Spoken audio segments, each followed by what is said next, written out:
Sir నమస్తే అండి. నమస్కారం అండి. ఈరోజు సీనియర్ ఎన్టీఆర్ గారి జయంతి సందర్భంగా సో మరి మైత్రివనంలో కాసేపట్లోనే విగ్రహ ప్రతిష్ఠ అయితే జరుగుతుంది. మీకు ఎలా అనిపిస్తుంది? చాలా సంతోషంగా ఉందండి. ఎందుకంటే తెలుగువాడు ధైర్యాన్ని, తెలుగువాడు పేరు ప్రతిష్టలని ప్రపంచ దేశాలకు చాటినటువంటి గొప్ప వ్యక్తి ఎవరైనా ఉన్నారు అంటే ముందుగా చెప్పుకోవాల్సింది నందమూరి తారక రామారావు గారు. నందమూరి తారక రామారావు గారు అలాంటి గొప్ప వ్యక్తిత్వం ఉన్న వ్యక్తి రాజకీయాల్లో కూడా వచ్చి ఎన్నో పథకాలు తీసుకొచ్చి అద్భుతంగా ప్రతి పేదవాడు, ప్రతి మధ్యతరగతి వాడు కూడా గుండెల మీద ధైర్యంగా చేసుకుని బ్రతకాలనే ఆలోచన చేసి ఎన్నో పథకాలు ప్రవేశపెట్టిన మహానుభావుడు ఎన్టీ రామారావు గారు. ఆయన పుట్టినరోజు సందర్భంగా ఈరోజు ఈ విగ్రహావిష్కరణ జరగడం చాలా సంతోషంగా, చాలా ఆనందంగా ఉంది. ఖచ్చితంగా ఇలాంటి మహానుభావుల్ని మనం స్మరించుకుంటూ ముందుకెళితేనే మనకి భవిష్యత్తు కూడా ఉంటుంది. కొంతమంది నాయకులు అక్కడ విగ్రహం పెట్టడానికి లేదు అన్న నినాదాలు చేస్తున్నారు, దానిపై మీ స్పందన సార్? వాళ్ళు అలాంటి నినాదాలు చేసేవాళ్ళు భారత రాజ్యాంగం పట్ల గౌరవం లేనటువంటి వ్యక్తులు. మనకి మార్గదర్శిగా ఉన్నటువంటి వ్యక్తులు ఎవరైనా కానీ వాళ్ళని స్మరించుకోవడం, వాళ్ళని గౌరవించుకోవడం మన సాంప్రదాయం. మన తెలుగు సాంప్రదాయమే కాదు, ఇండియా సాంప్రదాయం అది. కనీసం సంస్కారం లేకుండా మాట్లాడి విగ్రహం పెట్టకూడదు, మీరేమి ఇక్కడ ఉండకూడదు, ఏంటి తెలుగు తక్కువ రాజ్యాంగం తెలిసిన ఈ మేధావులు, ఈ కుసంస్కారాలు మాట్లాడుతూ ఉంటారు. అది తప్పు. ఎందుకంటే ఇది భారతదేశం, సుసంపన్నమైన దేశం. అన్ని వర్గాలు, అన్ని మతాలు అందరూ కూడా అద్భుతంగా శాంతియుతంగా బ్రతికేటటువంటి మన దేశంలో అక్కడ పెట్టకూడదు, ఇక్కడ నువ్వు ఉండకూడదు, ఇలాంటి ఎడ్డి మాటలు మాట్లాడకూడదు. ఎందుకంటే తెలుగు తక్కువతనం. మన రాజ్యాంగం ఏం చెప్తుంది? మతాలన్నీ కూడా సమానమే, అందరూ కూడా కలిసి బ్రతకాలి, అందరూ కూడా కలిసి ఉండాలి అని చెప్తుంది. అలాంటి భారతదేశంలో పుట్టి ఎడ్డి మాటలు మాట్లాడి నీచులుగా మిగిలిపోయే కంటే ఇలాంటి మాటలు మాట్లాడకండి.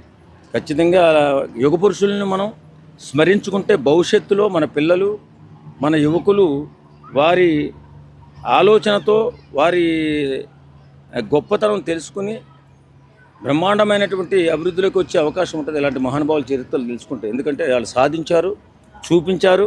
భవిష్యత్తులో మన కళ్ళ ముందు తిరిగి వెళ్ళిపోయిన మహానుభావులు, వాళ్ళని స్మరించుకోవడంలో తప్పులేదు. తెలుగు తక్కువతనంతో మాట్లాడేటటువంటి కుసంస్కారాలు మాట్లాడుతుంటారు, వాళ్ళని మనం పట్టించుకోవాల్సిన అవసరం కూడా లేదు. తెలుగువాడి ఖ్యాతిని, చరిత్ర సృష్టించిన ఒక తెలుగు జాతికి చెందిన ఒక ముద్దు బిడ్డ, అలాంటి ముద్దు బిడ్డని ఇక్కడ విగ్రహ ప్రతిష్ఠ అనేది అడ్డుకోవడం అనేది అది ఎంతవరకు కరెక్ట్ అంటారు? అదే కుసంస్కారం అంటున్నా. సంస్కారం లేనటువంటి వ్యక్తులు మాట్లాడే మాటలు అవి. సంస్కారవంతుడు ఎప్పుడు కూడా మన జాతి గర్వించదగ్గ కార్యక్రమాలు చేసి మనకెంతో ప్రేరణగా నిలిచినటువంటి వ్యక్తిని పెట్టకూడదు అన్నాడంటే వాడు కుసంస్కారే. సంస్కారం లేనటువంటి వ్యక్తి. సంస్కారం ఉన్నవాడు ఏం చేస్తాడు? మనకి ఎంతో గొప్ప పేరుని తీసుకొచ్చి తెలుగు అంటే, తెలుగు రాష్ట్రం అంటే ఎక్కడుందో, తెలుగువాడు అంటే ఏమిటో తెలియనటువంటి వారికి మన దేశంలోనే కాదు ప్రపంచంలో కూడా తెలుగువాడు అంటే ఇడ్రా అని చూపించినటువంటి వ్యక్తి ఎన్టీ రామారావు గారు.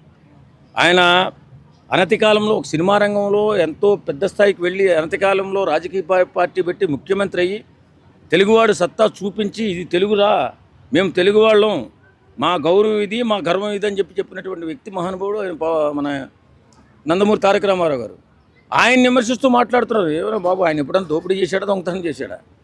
ఆయన మనకి దిక్చూసిగా మన గౌరవాన్ని దశ దిశలా చాటినటువంటి మహానుభావుడు. ఆయన్ని స్మరించుకోవడంలో తప్పులేదు. అది మన విధి, మన కర్తవ్యం కూడా ఒక తెలుగువాడుగా.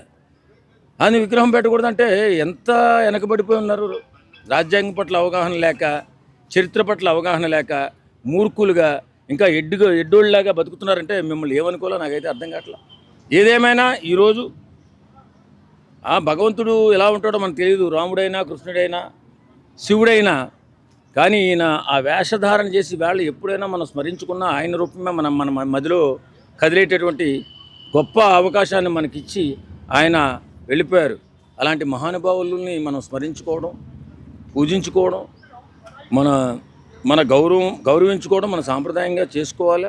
అందరూ కూడా ఆయన చూపినటువంటి బాటలో అద్భుతంగా ముందుకెళ్ళి సాధించాలి. ప్రతి ఒక్క యువకుడు కూడా తన జీవితాన్ని అద్భుతమైన ప్రయాణంగా సాగిస్తూ గొప్ప విజయాలు సాధించాలి.